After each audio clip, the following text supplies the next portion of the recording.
Aren't you afraid the Empire's gonna find out about this little imp?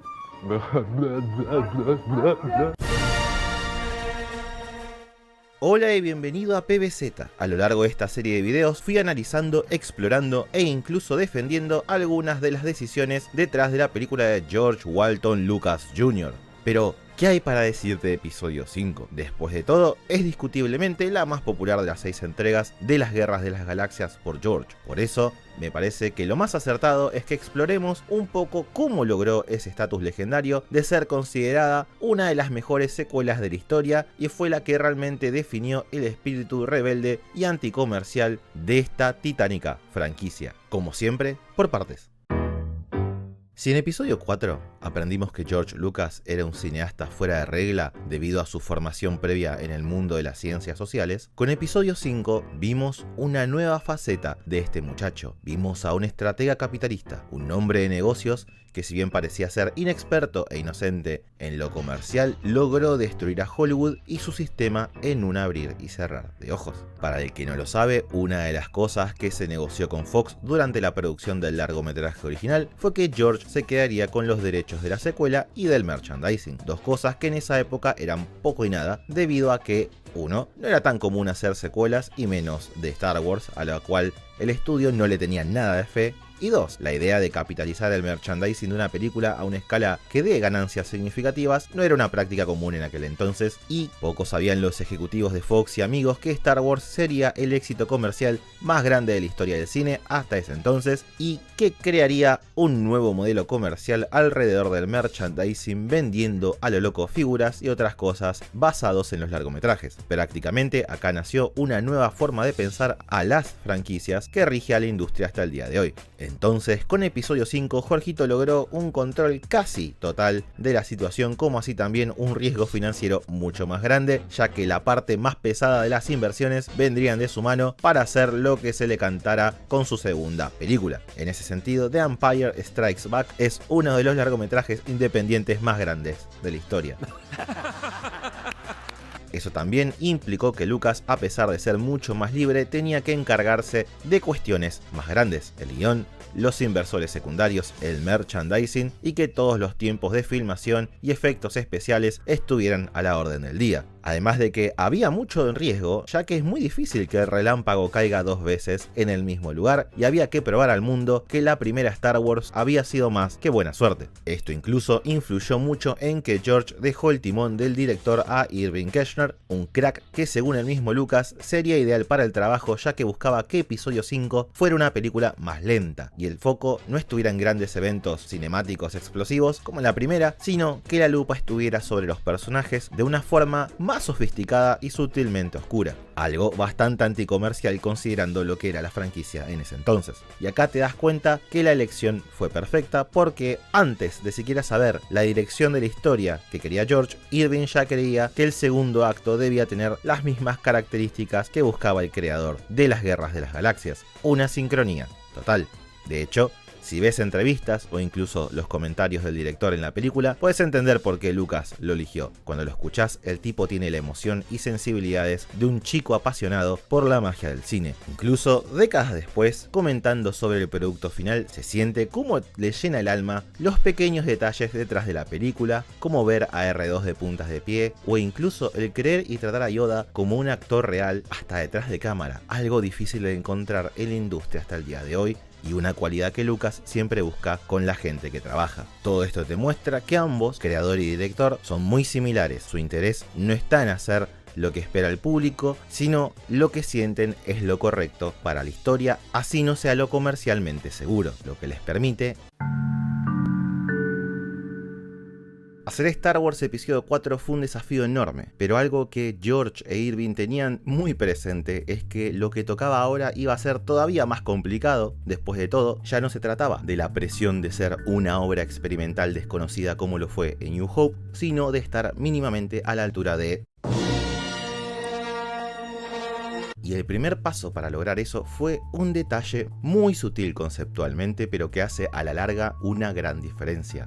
Para ambos creadores, Star Wars The Empire Strikes Back no es una secuela, es una continuación, un segundo acto de una única historia más grande, visión que es todavía más extraña para la época. Esta forma de ver las cosas implicó un fuerte trabajo en conjunto de Irving y George para encontrar equilibrios en algunas cuestiones. Por ejemplo, un gran miedo del director estaba en las siguientes preguntas. ¿Puedo hacer más oscuro a Star Wars sin perder parte de su humor? ¿Seguiría siendo Star Wars lo que estoy haciendo?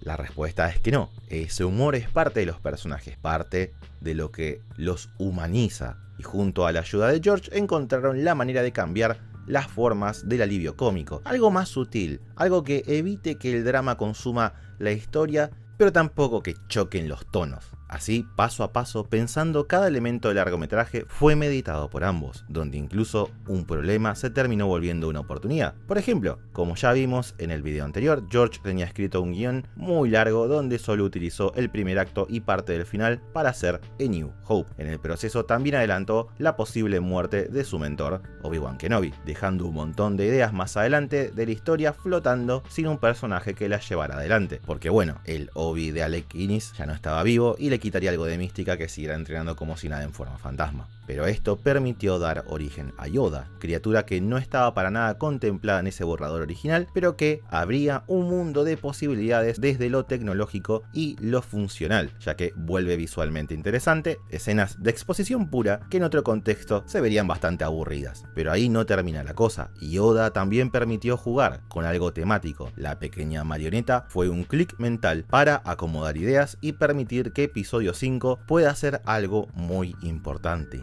algo que la define.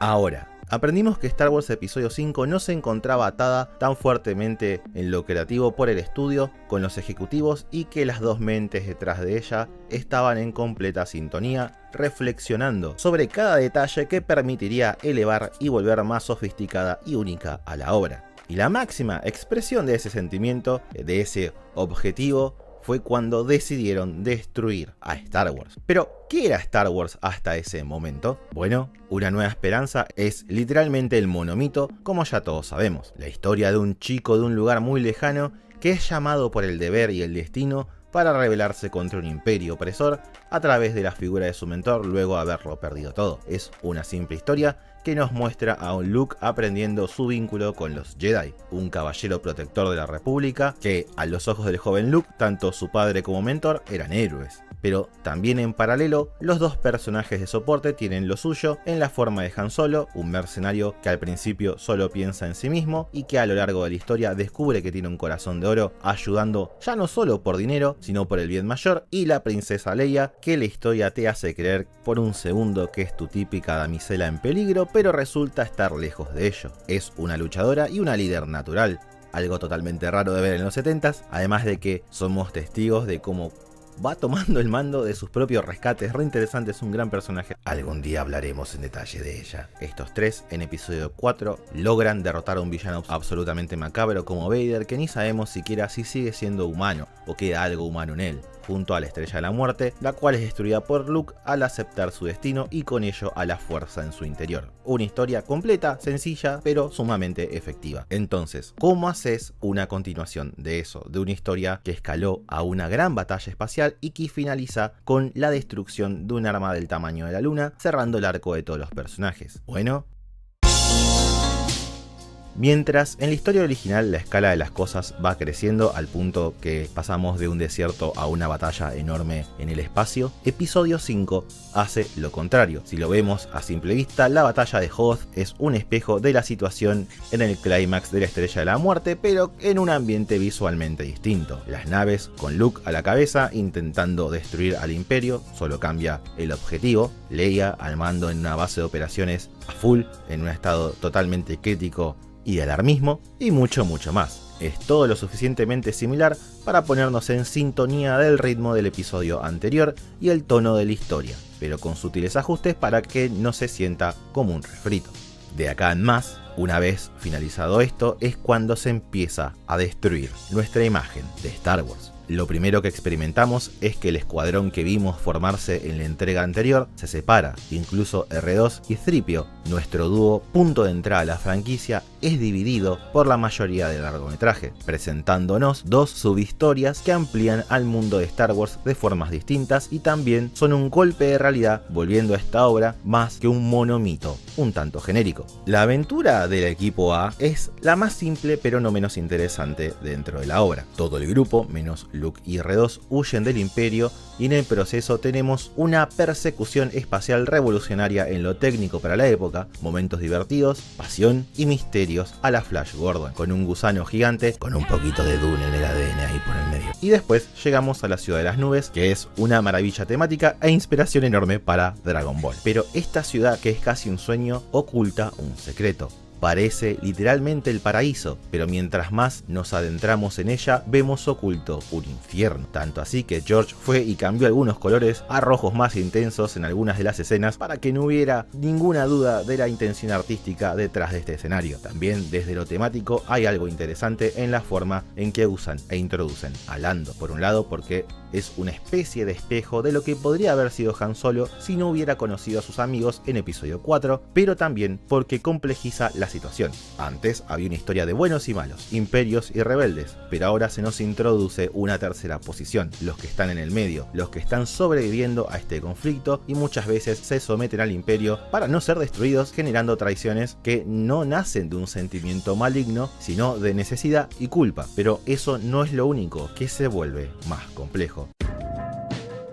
Nunca fui muy fan del look de episodio 4, es bastante simple incluso para la época y también ese es el secreto de su éxito y su resonancia con el público, imposible no proyectarse con Luke si sos chico. Pero en el Imperio Contraataca, Skywalker también entra a un mundo gris, donde la historia de héroes y villanos llegan a su fin. No es por nada que entre las películas su ropa pasa de blanca a gris, es todo temático, amigo mío. Por un lado, los Jedi que tanto idolatró como héroes son una cosa distinta a lo que esperaba. Por algo, no logra identificar a Yoda como tal. Nos encontramos frente a una deconstrucción en un sentido literario de la idea del guerrero heroico, convirtiéndolo en algo más profundo, espiritual y complejo, viendo los secretos detrás de la fuerza como algo más que un superpoder. Esto incluso va más allá cuando inicia el conflicto final, en el momento en el que el protagonista sabe que sus amigos están en peligro. Esto se debe a que en el tramo final del largometraje se nos muestra que no siempre gana el héroe entre comillas, ya que la soberbia del joven Skywalker le costó una mano, pero también su batalla con Vader, que no hace falta que explique lo maravillosa que es, al lentamente irnos alejando del escenario blanco y puro de ese posible cielo que es la Ciudad de las Nubes hasta su punto más oscuro en el que Luke cae a la nada, al abismo, a un infierno, todo bien dantesco.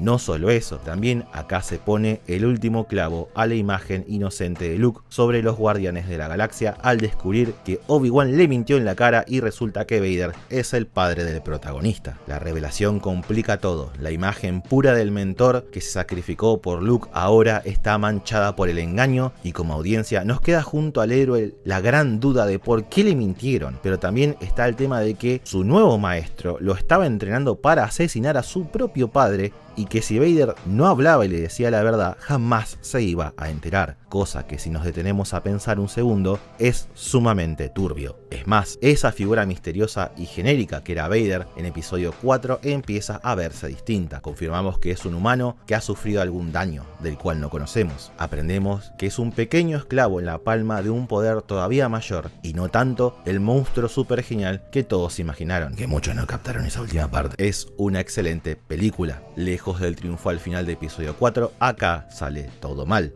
Luke pierde su mano, la confianza de aquel que idolatra, secuestran a su mejor amigo y ya no está seguro de quién es el bueno en la historia. Es la destrucción total de lo planteado previamente en Star Wars. Y por eso no es difícil entender cómo lo rompió todo, cómo al día de hoy es considerada una de las mejores secuelas de la historia del cine y la ficción en general. Es un largometraje que se animó a más, a experimentar con la fórmula y no ir a lo seguro y hacer más de lo mismo. Todo gracias a dos locos que realmente se complementaron y quisieron destruir todo aquello que se había realizado en la primera Star Wars para poder crear con esas piezas algo que terminó siendo mucho más. Eso fue todo por hoy, espero que te haya gustado y muchísimas gracias por quedarte hasta acá. Si no estás suscripto, por favor, hacelo porque pronto estaremos con el episodio 6 y bueno, después seguiremos con las secuelas, que Dios me tenga piedad, y otras cositas más en el medio. Nos vemos en la próxima.